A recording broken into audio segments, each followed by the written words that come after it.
Hello, everyone, and welcome back into another episode of Conversations with Chris and Cameron. It's episode 54. I am Chris Beesmore, and you are. And I'm Cameron Waddle. And we have a lot to cover about in this podcast because a lot has happened since Monday. Of course, UK lost to Texas A&M 96 to 85, and it just felt like a way worse loss than it was because UK got down by, 20 points after they got up by 12 points in the first half. Like UK was up 12 points in the first half. Of course, they lost 96 to 85, but we also have a lot more to talk about. We'll have coverage about senior night. Of course, Otega Oweh, one of the seniors, along with Denzel Aberdeen. And then, of course, you've got Walker Horn and Zach Tao, two walk-ons who will also be graduating. So, congrats to them. And then we'll talk about Mitch Barnhart retiring and finally talk maybe a little bit more about Tyron Stokes and then Cam Williams and Jaden Quakins about how they might come back as well. Yeah, dude, it's unbelievable how much has happened. We filmed Monday, and Yeah. by Tuesday night, it was like, well, we could probably film a whole entire different podcast that would Yeah. cover hours on hours of Yep. other stuff. But we'll try to fit this into um Like an not hour. not super long, but yeah, we got a ton to cover, so a Yeah. lot has happened. A ton to cover, but let's get into it. We're just going to talk about the Kentucky versus Texas A&M game, and it was just crazy. I couldn't believe it. UK started out up, or they didn't start out, but they got up by 12 points in the first half, and a lot of people can blame that, the bench calls, UK to get down and everything, but for the second straight game in a row, the bench came in and actually was able to extend the lead for a little bit. Of course, after that, A&M started to come back. They went on their run, and then after the first, I believe it was a 12-0 run. After that, they finally brought in, the starters back in, and of course, it might have been a little bit too late. A&M, I believe, went on another 15-0 run to end the first half. So they had I think it was a 27 to 2 run to end the first half, which should never happen. And it feels like you look at all these stats over the past basically 2 years of Mark Pope coaching, and you look at these stats where UK goes on scoring droughts, and you see these teams go on like crazy runs, like you saw in the Gonzaga game earlier this year. You saw it against North Carolina where UK didn't have a field goal for 10 straight minutes, and it's just unbelievable. Yeah, it's insane just the droughts and stuff that I mean, you had mentioned it in the off season, just like that was the one thing you wanted to see an improvement in, because obviously last year was some fun, but there was always this like little thing in the back of our mind was like we'd have droughts or bad starts or something, and it Mhm. carried over, and it's been all throughout this year. This one was probably the worst. I mean, this one was crazy. It was a Texas A&M 36-6 run from 7:52 left in the first to 18:08 in the second half, and it ended up being a 45-10 run. It was unbelievable how quick it flipped. And I said, literally, when we went up 30-18, I said, this is the best we've looked all year. This is like Yeah, the best that this Kentucky team has looked. It on the was road. everybody clicking. It was Jasper hitting.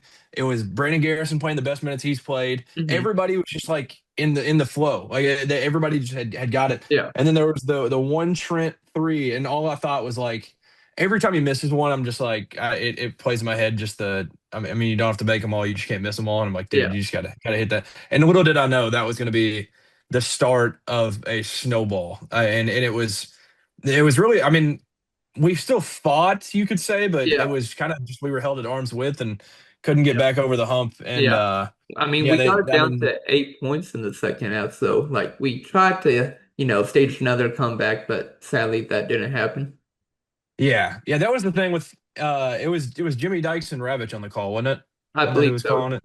Hmm. Yeah, they had said something about like, oh well, you can't count the cats out yet, and I was like, all right, man, like we're down like Yeah, 10 with like a minute 12, and we're like, I don't know about all this, but yeah, there was still a little glimpse of hope. I mean, Trent Noah said he didn't hear the fat lady singing yet, so um yeah, I mean yeah, it was very disappointing to see. It was like I said, we looked amazing, and yeah, it was just one of the best starts to a game we could imagine. And I yeah, was like, dang, are we really gonna like have we turned things around? Are we just gonna drum these boys? And then yeah, Mark Pope and Brandon Garrison kind of alluded to it being a lack of focus once they got the lead, kind of yep. thinking that a team's gonna lay over. And like we talked about in the preview, Buckyball is certainly not the brand of basketball that will ever lay over and let you just beat them. Yeah, I agree with you on that. And another thing that stood out to me was we actually had at one point in the second half 6 players on the court.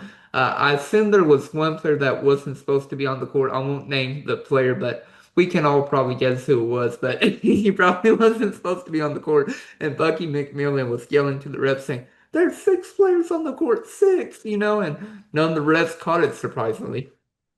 Yeah, that was crazy. I could not believe that they didn't catch that. Yeah. But that was wild. I mean, that was that one, and then the other play, just the Trent Noah rolling his ankle. Those are Yeah. kind of the tail of the season where I'm just like, dude, that's just this group. Like they've unfortunately had Mhm. some historic things, like getting hurt on your own head coach is Yeah. up there. Yeah, Trent Noah rolling his ankle on Mark Pope's, foot. And my thing is like, why did Trent Noah I guess his momentum, but I don't think his momentum really carried him that far to make him go all the way to Mark Pope's foot on the sidelines. Like I would understand if Mark Pope was like actually on the court, but Mark Pope wasn't even on the court. He was literally standing on the baseline, like out of bounds, and Trent Noah somehow, went all the way back and rode his, foot on Mark Pope's foot as well, like rode his ankle.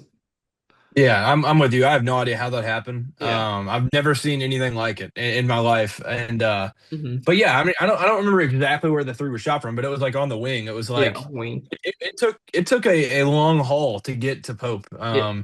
Yeah. And I'm sure that's kind of going to be in the back of his mind because it could have been bad. I mean, Yeah. he was able to kind of just limp off, and then he was able to walk and everything Yeah. after. So, luckily he was okay. Yeah. But that's going to be that play. The Vanderbilt inbounds Malachi Yeah. Oweh, like there's going to be certain plays where I'm like, this group, man, like Yeah. they're special. But it's just the unpredictables just Yeah. keep adding to why they're called that. Yeah, and then of course you can't forget about Brandon Garrison also playing dodgeball on that Texas A&M player. That was pretty funny as well.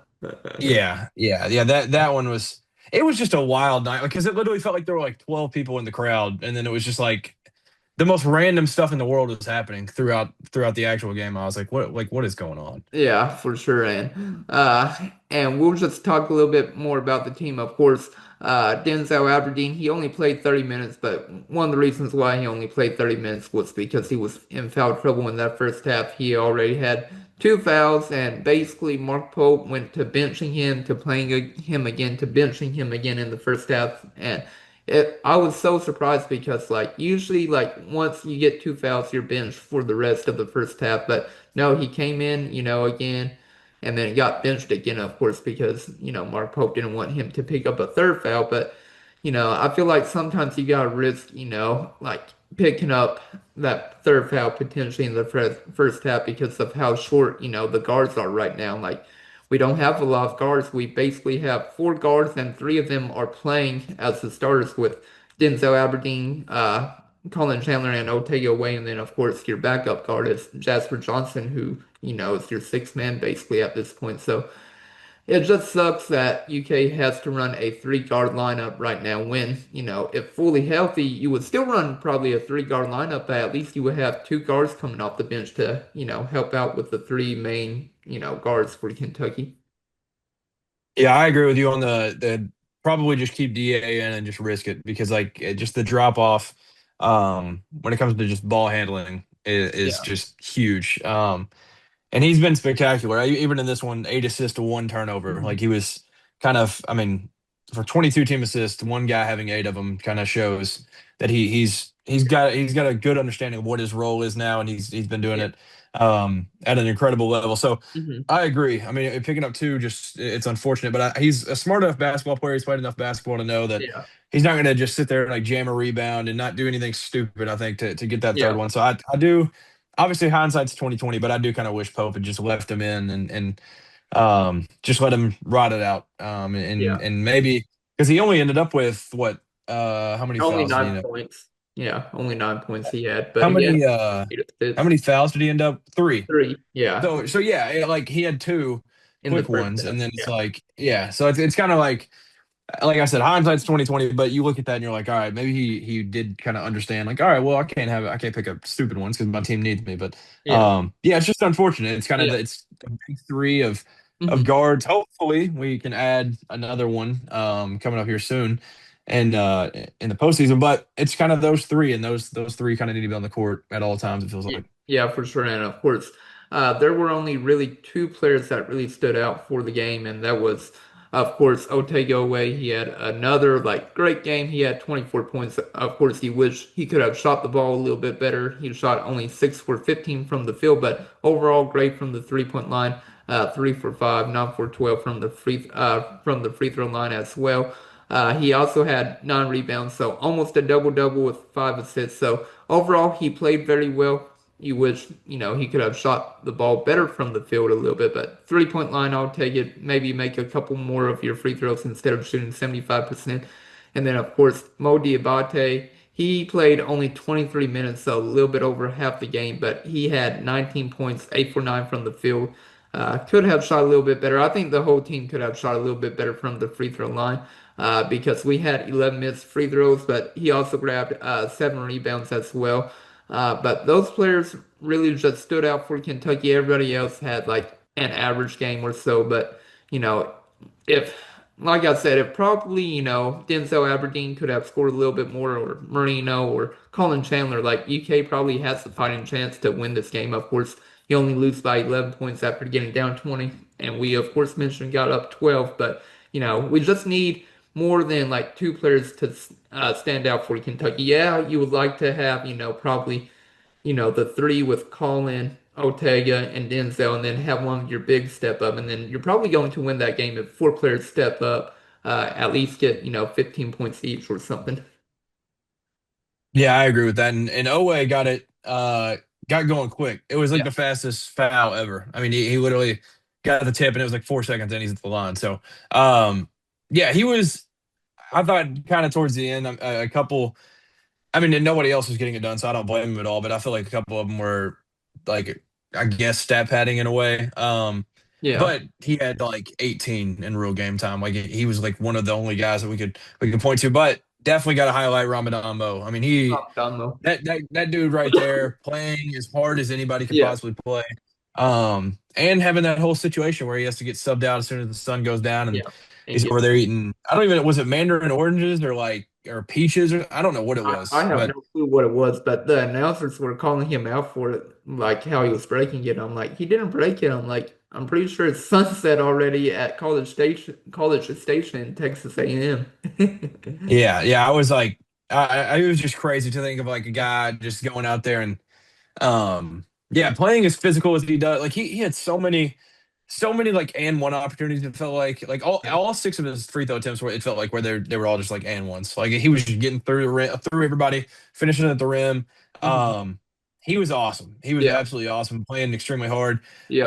Um, so it just annoys me that like my papa is the one that like does the best, but he was talking to me yesterday about the game. And he's like, "Gosh, there was just that one time that Yelovich and Marino were just looking at the ball and they didn't dive on it." And I was like, "Yeah, that happens from time to time, and it's aggravating, but that's one thing you'll never see from OD. Yeah. Like I Most. love all these guys, but there are a few times where you're like, all right, maybe there's a little bit more effort could be given in this Yeah. situation, and I know they're gassed, but Yeah. man, like Mo D." Yeah. It's literally like the textbook how you would who you want your kid to watch and go play like that because he Yeah. just plays so hard. Yeah, he can definitely play hard, but he also can take some time off. I remember like during the LSU game, he had a terrible closeout against one of the LSU players. They made a three, and then he got basically benched right after that. So, of course, like every player can hustle, but sometimes like they don't give it their all, and then of course Mark Pope has to sadly, bench them. Yeah, and with a fan base like BBN, like they're gonna clip that and they'll live with you. Yeah. So I mean, there's been a few guys that have put together quite the compilation this year of them, Yeah. but yeah, I mean, BBN will definitely post about it and Yeah. you can find it on Twitter if somebody's not playing their hardest for sure. Yeah. Yeah, for sure. And luckily for though Ramadan Mo, uh, Ramadan ends the first day of the NCAA tournament, like the first round. So if UK plays on Thursday, like then UK only has to last one day of, Mo Diabate having to do Ramadan. But if they play on Friday, we don't have to worry about that. Like Mo Diabate can eat whenever he wants to. So I'm happy about that come the first round of the NCAA tournament. Yeah, I did see. I remember seeing an Alabama fan talk about when he was playing in the tournament during Ramadan. And he like he played great. The one that I was trying to like think of, it was a few episodes ago when we first talked about Mo participating in Ramadan. I was trying to figure out who the guy was from NC State that was playing extremely well on their run to the Final Four, and it was Mohamed Diarra. I don't know if you Muhammad remember Diarra. him, but he was awesome. He was Uh, absolutely spectacular during that.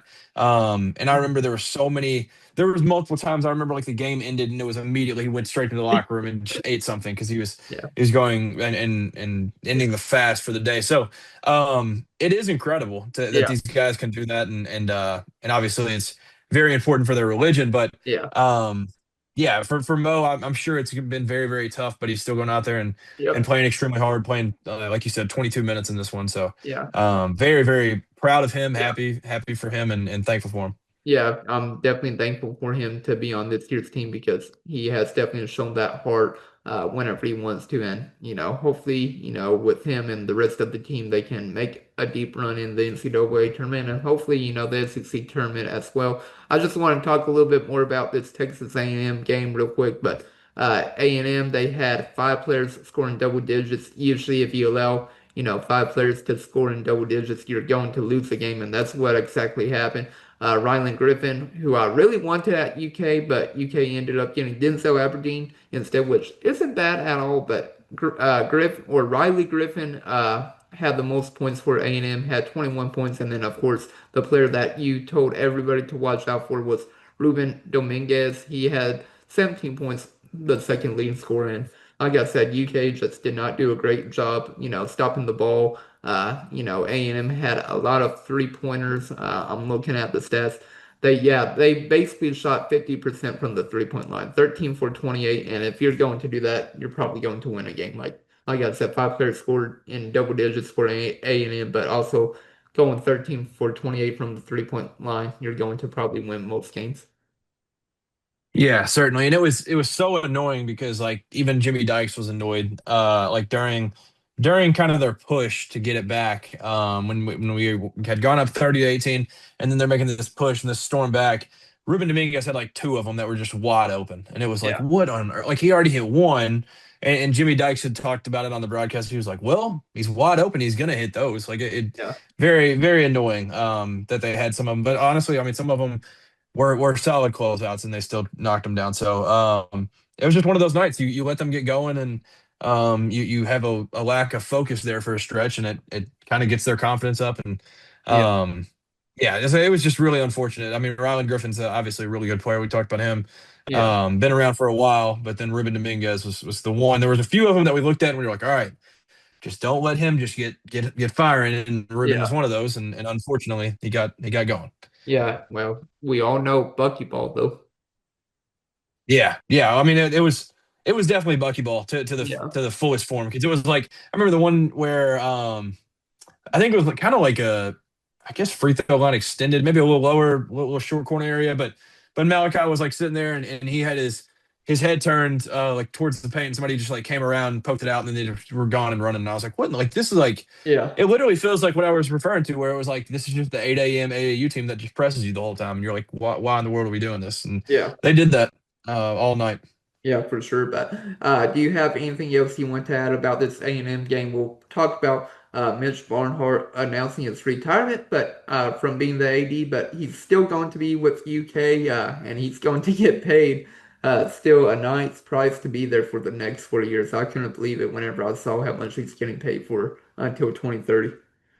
Yeah, I think I'm good on the A&M game, but yeah, Mitch Barnhart's definitely not going to be hurting. We'll just put it that way. Yeah, for sure. Well, basically, there was a rumor, not a rumor, but basically, Matt Jones of KSR. I believe this was on Monday. I want to say maybe Sunday night, but I'm trying to look back. It was, yeah, Monday night. Basically, Matt Jones of KSR put something behind a paywall on Three's website saying like, he's hearing something big about UK athletics, and he was expecting it to be announced soon. Well, the next day, of course, Pete Thamel of ESPN reported that Mitch Barnhart would be, retiring from being the UKF AD after 24 years of being there. And then after that, a few hours later, it was announced, and I believe he's going to have a press conference tomorrow about it, but After that, it was announced by UK that he would be taking on another role. It would still be like he's not, technically working with UK Athletics, but he's getting paid by UK Athletics, where he's going to be making 950K, and he's basically in control of trying to make sure, these student athletes graduate and they get a diploma. That's his new job.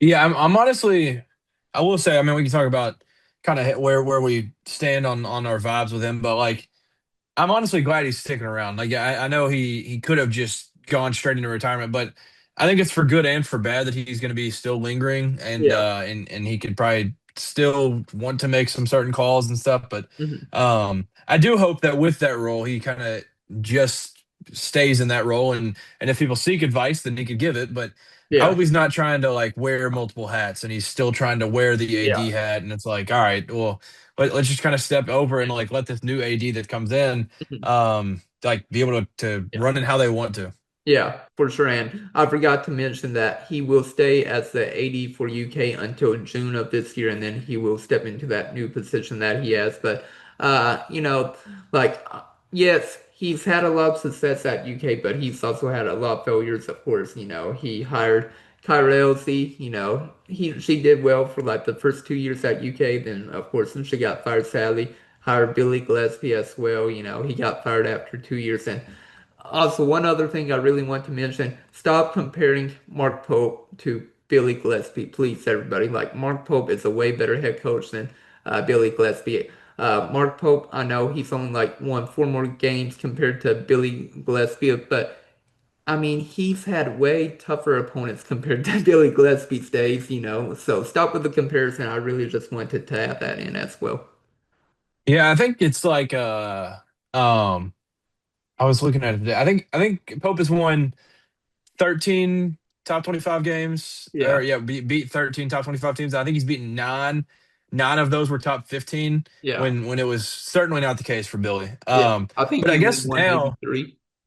yeah, I Um, think it was like two or three. It was yeah, very yeah. low on the numbers. But now I guess we can bring up though. Lee Todd was the one that kind of Yeah, like I, came out and said that I saw that. Mitch wanted to hire Cal. So maybe the whole Billy thing isn't even like necessarily his fault. It was more of a Lee Todd decision. Yeah, But I don't know. I don't know why Lee Todd would come out and say that now yeah, instead of like he had a long time he could have actually said that. yeah, But like you yeah, said, there's a lot of highs and lows, and yeah, I mean, who knows? Like he's made some. I think in all the lows for me like aren't even bad, like hirings in a way. It's yeah, the contract yeah. extensions The that kind of contract put extensions. us in situations where we couldn't get out of them. Yeah, John Calipari and of course Mark Stoops as well. But he's done a lot great as well. He hired John Calipari. Of course, he wish John Calipari could have won more national championships while at UK. He only won one. He also hired Mark Stoops. He technically has two 10-win seasons. Of course, one got vacated, but he hired Mark Stoops, and he brought like Stoops brought UK to some heights that we've never seen before with the football program. And hopefully, Will Stein can get back to that as well, getting to 10-win seasons or maybe even more and getting to the college football playoff. Like, that would be great if Will Stein could do that. But uh, like we've been mentioning, like Mitch Barnhart, he's overall done very well. Maybe you wish he could have retired like maybe a year or 2 years into NIL and then we had a new, AD then because, I feel like he just sticks to the book and he really didn't want to do this pay for play like other universities were doing at that time, like 3 or 4 years ago, where all these universities they were getting their donors to just fork up cash money for these recruits and transfers. So Yeah, for sure. And like you mentioned with the whole the Stoops thing,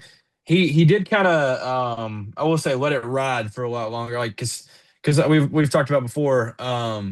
The McGinnis field goal against Mississippi State is kind of like a the huge same, moment.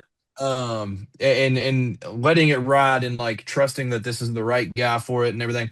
That ended up being the two 10-win seasons, one with an asterisk, but yeah, and then this whole like yes, it's his fault we were handcuffed in the Stoops contract, but he also like with the hiring after that, it wasn't like he very easily could have said I like Dan Mullen a lot. I'm gonna go get Dan Mullen. Like yeah, that's the kind of the one, and that would have been I don't know where the fan base would have said overall if you Yeah. polled them on whether they're happy about the hire or negative about it. But I will say I haven't met one or heard of one Kentucky fan that's not all the way bought into the football program right now. And Yeah. so credit to him for his last hiring being that big of a splash. Hmm. And and yeah, I know him and Cal didn't have the best relationship in the Yeah. world, but which it was the tweet from Cal is hilarious. Yeah. And If people haven't seen but that. it's just like he did a lot of good, like you mentioned. Yeah. The hiring of Cal literally changed the trajectory of the program. Like it literally, Yeah. yes, we adopted the one and done before anybody else, and it Hmm. kind of just changed what we were. Kind of brought us back to life. So Yeah. that one was huge, and yeah, I mean, it's just he what he did outside of the big sports where we literally were just known as like, oh yeah, it's basketball, and then it's like then it's horse racing, and then it's like off-season basketball, and then it's Yeah. then it's maybe football or so. Mhm. Like he took it from that to where Yeah. football became even more like Mhm. ramped up, and he's literally been the AD since like he got hired the year I was born. So I've never known anybody else. Yeah. And so like what he did outside of the like big sports is the kind of thing that you can Yeah. like big time respect for. I mean, we won a Yeah. national championship in volleyball. Kentucky baseball made Omaha. Like, who would Yeah. have thought that would ever happen? Yep. And some of that with Mingione as well. There was a lot of Yeah. people calling for his job, like I was talking about with Stoops. Yeah. Like he kind of wrote it out, trusted that he Yeah. made the right hire, and it ended up working. So Yeah. what he did outside of just basketball is Yeah. incredible. Yeah, I'm pretty sure it's either 6 or 8 national championships UK has had with their sports since Mitch Barnhart took over, which is very impressive. Of course, you wish you probably got, you know, like 2 or 3 of those titles in basketball instead of one, you know. Yeah, for sure. I mean, like obviously we've talked about we had the teams for it. But Yeah. obviously, I mean, if you could have gotten like 3 basketball titles, then you're like, all right, well, Hmm. now then you're probably at the point that just Cal never gets pushed out or anything. Yeah. But yeah, like you said, the 6 championships, those 2012 men's basketball, 2020 volleyball, rifle in 11, 18, 21, 22. Yeah. So Great. incredible stuff. UK is the rifle school, I guess.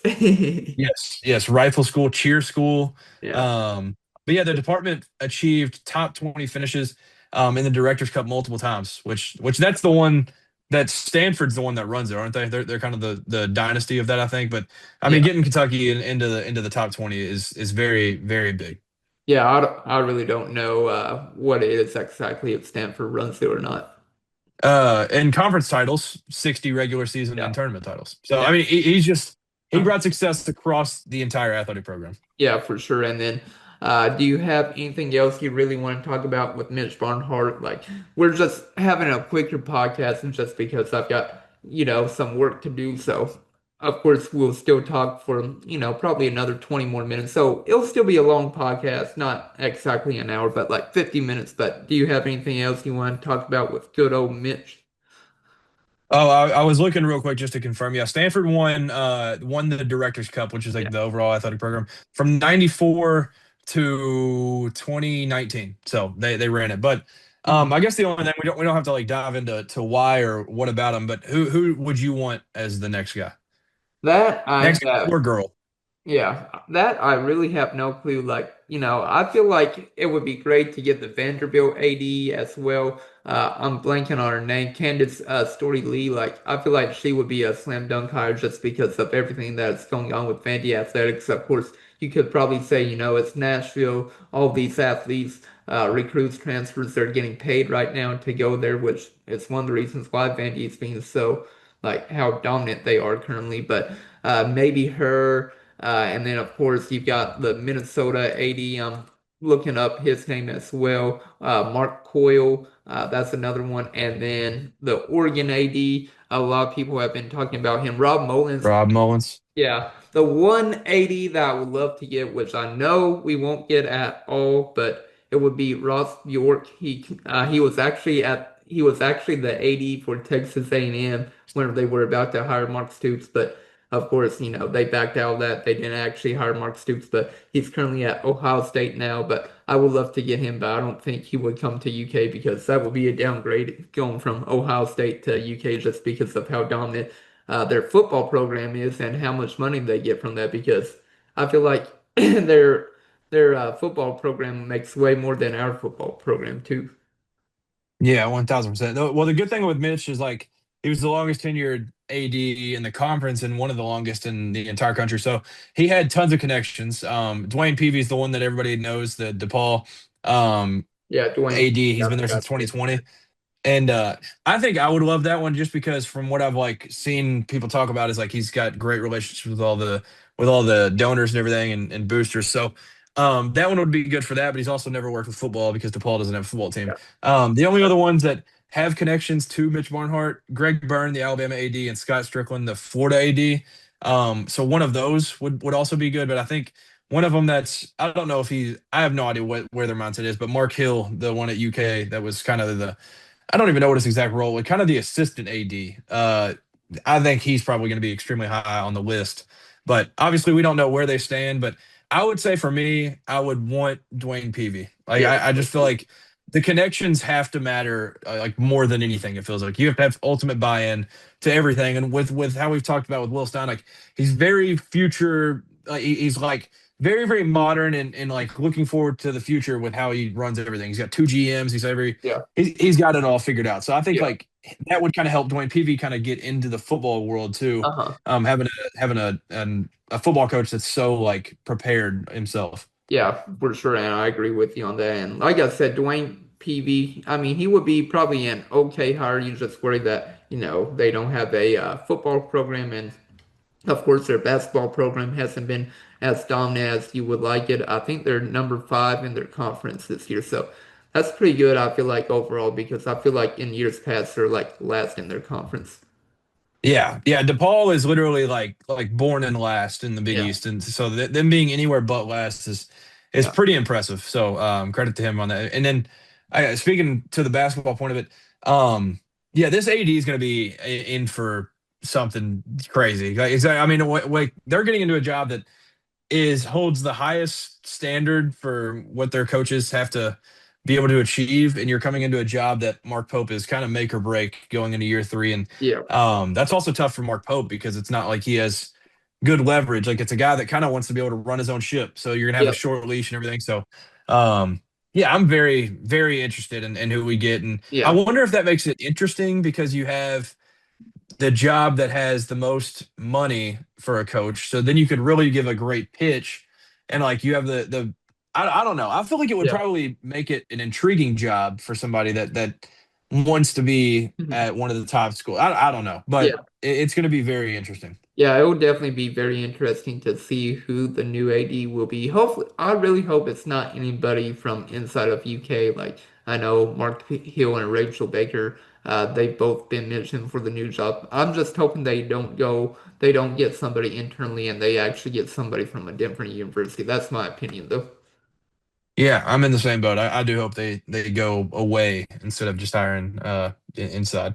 Yeah, for sure. But do you have anything else you want to add about the AD? I think we'll talk about Cam Williams and Jaden Quaitance real quick, and then we can talk about, senior night and everything coming up for UK versus Florida and everything.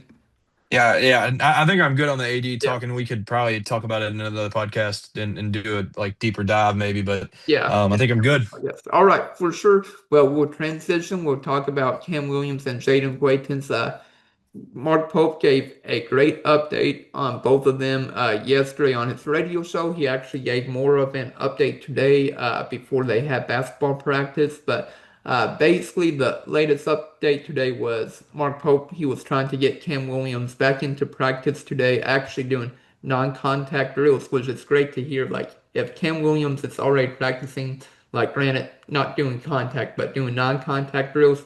That's great. Like, I feel like he could be honestly ready come like the first or second round of the NCAA tournament if his rehab keeps progressing the way that he is. And then, of course, Mark Pope gave an update on Jaden Quaitance where, they're trying to start to get him to start working out because the inflammation in his knee was so bad. But apparently he's starting to work out as well, not really practicing, just working out. But he's also said today, Mark Pope also said that Cam Williams was more further along than Jaden Quaitance at this point, and that Williams has more of a likely chance to come back then. Quakens. Of course, we would love to get both back on the court, but at least getting one makes everybody feel a little bit better going into postseason play.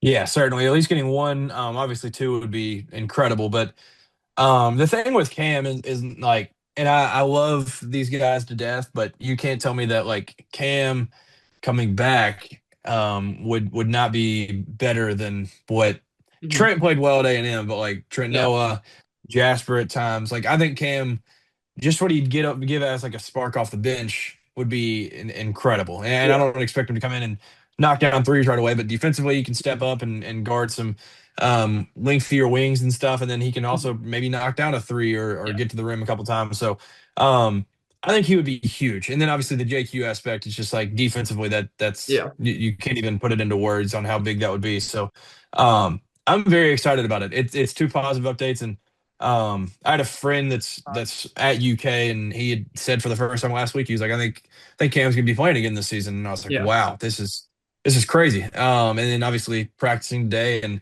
be able to move and stuff and be able to run and now. So like yeah, he's figured it out. He's going very, very quickly, and it's way quicker. I thought it was definitely done for the year, no chance of yeah, him coming again. And here he is. So yeah. credit to him for fighting through it and wanting to play so bad. But Mhm. very, very optimistic. Yeah, I'm very optimistic for sure about Cam Williams playing.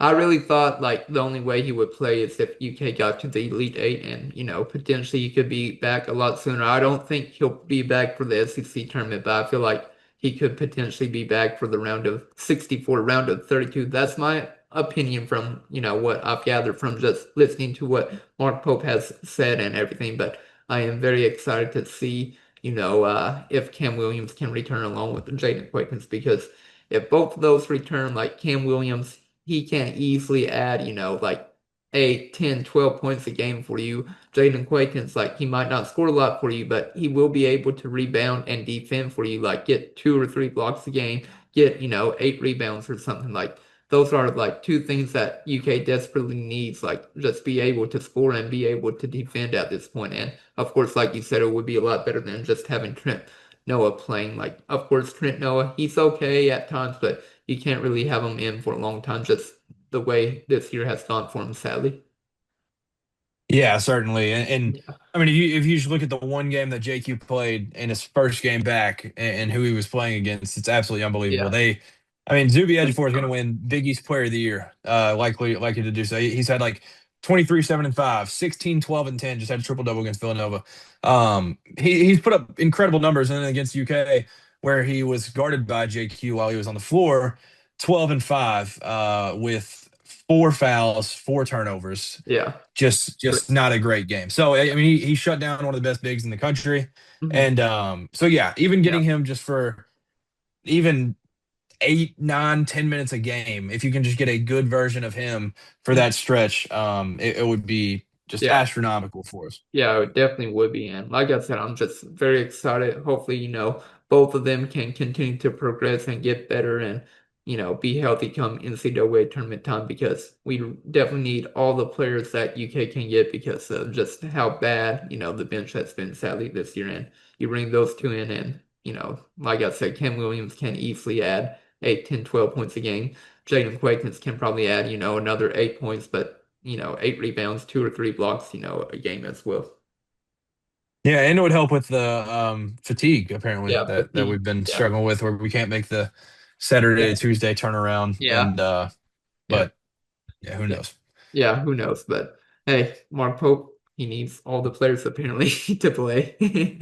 Yeah, yeah, it was not a great not a great look. Yeah, not a great Kind look. of complaining about that. Yeah, for sure. I agree with you on that. But do you have anything else you want to add about Cam Williams and Jaden Quaykins before we transition? We're not really going to talk about the Florida players too much because we all saw the first game of the year, how it all went. They have basically three dominant big men with Thomas Howe, and then also you've got Ruben Chinaloo and then Alex Condon, and then of course their backup or their guards are actually starting to step up and play Savion Lee, Boogie Flan, Urban. Clavsar. They've all been stepping up now towards the tail end of the year with their guards. But I really just wanted to focus on UK's seniors, though, of course, Otega Oweh mainly just because he's been with the program for 2 years, and it's going to be really sad to see him leave after, only 2 years being at the program, being a senior and everything.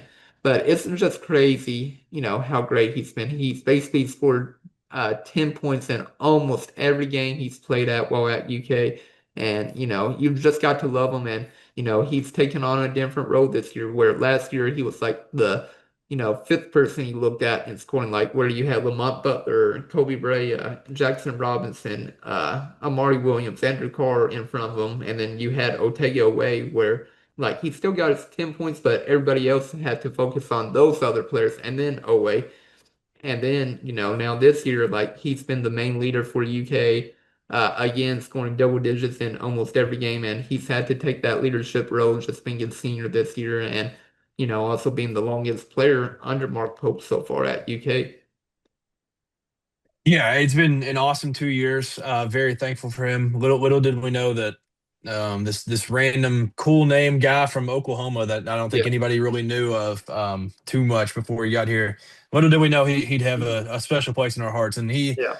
going through the injury from late in the offseason and going into the early in the year, like he's battled through that. Like Mhm. you said, he's had two different roles, and he's Yeah. still, even though he is the top of the scouting report, getting about 20 a night. It's been unbelievable. Yeah. Um, yeah, some of his numbers just in his time here have been amazing. He's got 20 plus point games in SEC play. It's the most since 96, 97.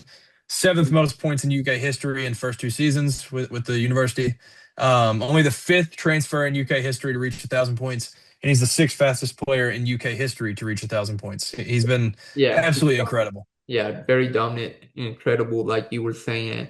You can't forget all of his amazing poster dunks that he has had, and then of course his two game winners versus Oklahoma last year, where we didn't really think we needed a game winner against Oklahoma because like Kentucky controlled most of the game in the first half, in the second half, but then of course like Oklahoma just went off in the final 2 minutes, and then we had Owe his heroes again to get that game winner against him in the SEC tournament, and that was much needed as well.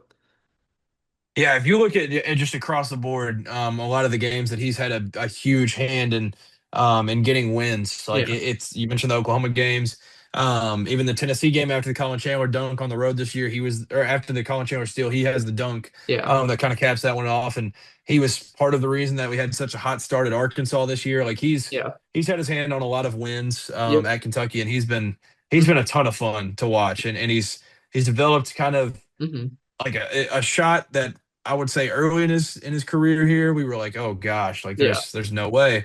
And now it's kind of to the point that like, yeah, he has some where he'll shoot it and we're like, oh, I don't know about that one, but hmm he's had so many where you're like, yep, that's falling. And he's hit yeah, some big time momentum threes yeah, in some of these games, and like you mentioned, he's had some highlight dunks and everything as well. So yeah, it's gonna be sad to see him go, but yep, man, I'm glad he yeah, ran it back for another year when he could have gone to the draft, and yep, he spent his last couple of years with us. yeah, yeah. He's definitely out there with like Oscar Tshiebwe and Antonio Reeves for transfers. Oh yeah, yeah. I mean, I saw the list above him. I mean, it's a lot of, I mean, just being honest, like old heads. Yep, But then yep, there's like a guest of a friend of the program, Kyle Macy, was on there, yeah. slightly ahead of him. But like you said, with the Yeah. transfers, he's up there with the absolute best of them. Yeah, for sure. And then just going on about the other seniors, of course, Denzel Aberdeen, his first year at UK, the other 3 years he spent at Florida. He was, of course, on last year's Florida team that won the national championship, but he has stepped up in a huge role for Kentucky that we definitely needed after, of course, Jalen Lowe went down with an injury. Jasper Johnson, hasn't stepped up as we all thought he would, not trying to down him or anything, but, he hasn't been playing the greatest. And then, of course, like I said, Aberdeen has really stepped up for UK, taking over that point guard role, something that he probably didn't think he was going to have to do necessarily whenever coming to UK. He thought he was going to play off ball with, of course, Jalen Lowe. So appreciative of Aberdeen. And then we've got two other seniors on this year's team. Of course, Walker Horn. He was at UK under John Calipari. He was able to stick around with Mark Pope. And then, of course, after the house settlement over the summer. Like he was able to stay at UK. He didn't have to transfer. Well, I think hit the transfer portal, but came back. So glad he was able to stay. And then last year, Zach Tao, he technically wasn't even on the team until the end of the year. He didn't even have a jersey. Like he would always be on the bench and he would have his warm-ups on, but you never saw him in a jersey. And then like the final game of the year, final game of the year, I believe last year, he finally got a jersey. He was finally able to play and all that. And it was Lamont Butler that said, we need to get Zach Tell a jersey. We got him a jersey, but you saw him during practice and everything during games. So happy he was able to stay on the team as well. He was actually, a president of a frat house. I forgot which frat on UK's campus, but to see him be, the president of a frat to now being on the UK's roster is insane too. So four seniors for UK that will be graduating come Saturday against Florida, though. Yeah, I mean it's got to be one of the most, and obviously last year we had a decent amount, but there for Yeah, a while in the Cal era there wasn't many times that we had like this many guys. yeah, But yeah, I do want to mention like Denzel Aberdeen. I had a tweet that a bunch of people like kind of commented on and said like they agree and they are very very thankful. He had this. I want to say it was with Cats coverage. Did like a video with him and they were asking him like kind of what this like experience has been like, and he said it has flown by and it's been everything that he dreamt of and more. And he really wishes he had more time here because it's been that type of place and it's been special and it's felt like home for him.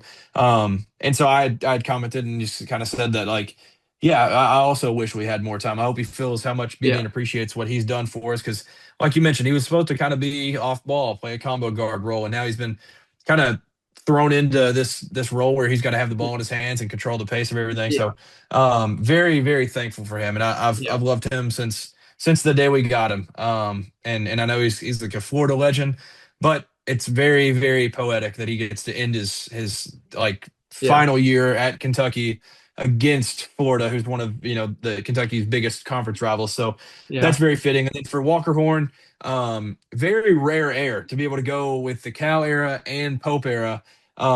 It's been awesome to have him stick around for a while, and yeah, obviously fan favorite when he gets in. He's been around for a while. When he gets in, everybody gets excited for him. And then Zach Tao, living yeah, every Kentucky kid's dream, yeah, like just living it out. Western Kentucky, Eastern Kentucky, Central Kentucky. You want to be a yeah, Kentucky Wildcat when you grow up, and yeah, getting all these guys to have the opportunity to mhm, put on this jersey, and especially him growing up in the state. Was awesome, but I'm super appreciative for all these guys and yeah, all that they did and yep. contributing to a lot of wins and good Mhm. memories for this program. Yeah, for sure. And it's been great to see, all these players come into the program and be able to live their dream, whether it be a local kid or whatever it might be. Mark Pope did say about two things about Zach Tao. So Zach Tao, he actually got accepted into law school at UK, and basically like the whole team cheered him on whenever he announced that to the whole team. And Mark Pope was like, it made it sound like every player on the roster got accepted into UK law school as well. But that's how proud they were with Zach Tao. And then, of course, Mark Pope also mentioned that he believes that Walker Horn will be an incredible head coach if he does go down that route. Of course, his dad is the head coach for NKU, so maybe, Walker Horn will follow in his dad's footsteps and become a head coach somewhere. That would be awesome. And for Walker Horn and Zach Tao, with those stories, like you just kind of can feel how important these type guys are to teams. Yeah, Like they're kind of glue guys that are behind the scenes that are just great humans. yeah, That kind of help steer the ship from behind the scenes. So mhm, thankful for those guys. As much as we've seen Denzel Aberdeen and Otega Oweh put the ball in the basket yeah, and like dish out great passes and give us memories and stuff, these guys are just as important. yeah. And so we're very thankful for these guys over the years. Yeah, I really want to quickly mention I was also at UC on Saturday night. Yeah, it was Saturday or no, Tuesday night, of course, whenever UK lost to A&M. I did watch, of course, UK play majority of the game. I watched the tail end of it, like a replay of it later, but I also got to see, Grant Darbyshire have his senior night at UC, so that was pretty cool. A former UK player, having a senior night at UC, and of course, UC also pummeled BYU. Fans were chanting overrated to AJ DeMonsta, so I was surprised by that. But cool to see that. I was surprised though that Kirk Risa didn't get recognized on senior night though at UC, so that was surprising as well. Yeah, I was curious if Kerr was getting honored as well, but it is crazy to say that Kirk Creasy and Grant Derbyshire. I saw somebody tweet this out, and it's just a crazy scenario because AJ has a chance to go number one. They literally were on teams that beat the number one pick Yeah, 2 years in a row. If AJ goes number one, so if yeah, they beat Cooper Flag and AJ DeBance had 2 years in a row, yeah, that's quite the stories to tell the grandkids down the road. yeah. I'd be like, I was on the teams that were able to beat Cooper Flag, and then of course AJ Devon step two. Yeah, yeah, I beat both those guys. Those guys can't hold a candle to me. Yeah, definitely can't. But do you want to get real quick into score predictions and then we'll wrap up the podcast? Yeah, let's do it. The one thing we don't need to like talk about it because we can dive into it at a later date. But Tyron Stokes, that whole Yeah, situation, yeah, just before we get out with these score predictions, yeah, his whole secondary visit, just yeah. give me like a 1 to 10 confidence scale. 10 being that he commits to Kentucky, and one being that he's not a Wildcat. I think you have to give it, if he's actually going to go on this visit and follows through with it, I think you've got to give like a 10 being like the highest confidence, at least a 6, I feel like. At least a 6 at bare minimum, a 7 at max range, just because, Mark Pope and his staff, they have struggled to, close out with recruits and transfers all the time. So at least give me a 6 on the confidence scale of, Tyron Stokes actually coming to Kentucky on a visit. Yeah, I would say the same. I'd probably be right at 6 confidence level, but Yeah. that's definitely up. Yeah. Adding the second visit, so at least gives us a chance. Yeah, definitely gives us a chance. And then, of course, one other thing I want to mention, Israel Abrams, he's a four-star quarterback. He announced his top five, and Kentucky was included in that. There's been a lot of buzz for Auburn to land a commitment, so that's great to hear, though, Will Stein and his staff getting in the top five for a four-star quarterback, though. Yeah, that's unbelievable. One of the best quarterbacks in his class, and Yeah, getting us in that conversation, getting us on those lists already without yeah, even coaching a game in Lexington is yeah. very, very impressive. Yeah, for sure. But we'll get into score predictions and MVPs, and then we'll wrap this podcast up. So UK takes on Florida on Senior Day. It's at 4 o'clock Saturday, March the 7th. And Florida, they've been on a roll. They're ranked number 5 in the country. And, like UK, they got down big against Florida. On the road, they were able to come back. I think they only lost by 8 against them on the road. But I feel like it's going to be, I feel like the home crowd will be able to keep UK in it, but I think Florida gets the win over UK, sadly, on senior day for UK. I wish Otega Oweh could end on a win on his last game being at UK, but I don't think that will happen. I'll go for Florida. I'll go with like 84-79 Florida. Like they'll get the win and be able to beat UK. And for my game MVP, I'll go Otega Oweh. Like he's going to have like 24 points and then like 6 rebounds, 2 steals, something crazy like that. Okay, okay, I like it. I will say, I don't know if you saw on Tuesday, I did tweet out that night just because of what this team is like. I said we're going to beat Florida on Saturday. This is a Florida team that's Yeah. won 10 straight games. They've lost one time since January 3rd. They're on an unbelievable run. They've been dismantling teams. They've had stats. I think the stat recently was in their last 2 games, they are the first team since the 1971 Kentucky team to be able to win by 30 plus back to back while scoring 105 or more. Unbelievable stat. But they've been on an absolute tear. Yeah. I do think I'm not ducking from what I said Tuesday. Kentucky will win this game. They're going to win in a close one. It's not going to be easy. But we were right there. Like we had it down to like 5 with a minute left or something in Gainesville, and it was the closest that it's felt like they've been in recent games and stuff. So I think Kentucky gets out with a win. I will go. I'll go 77-73 Oh, Kentucky. oh, And oh, I oh. will, yeah, and I will guess that will probably be a 3 point dog, something like 3 or 4 point dog, Yeah. something crazy like that. But I think we get out with a win, and I will go.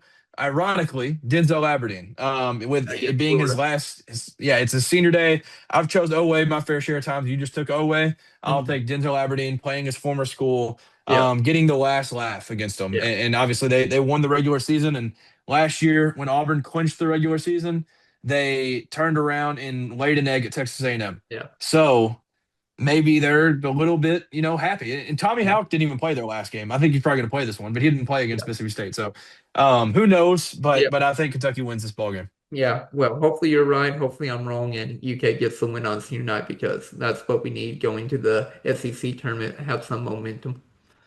Oh yeah, it would be as good a momentum as you can get, and it would get us to 20 wins, right? That's the Yeah. number. 20 wins. Yeah, Yeah. yeah. I mean, that would get us to your dream number that Yeah. we've been Dream number. searching for. It feels like a few weeks now.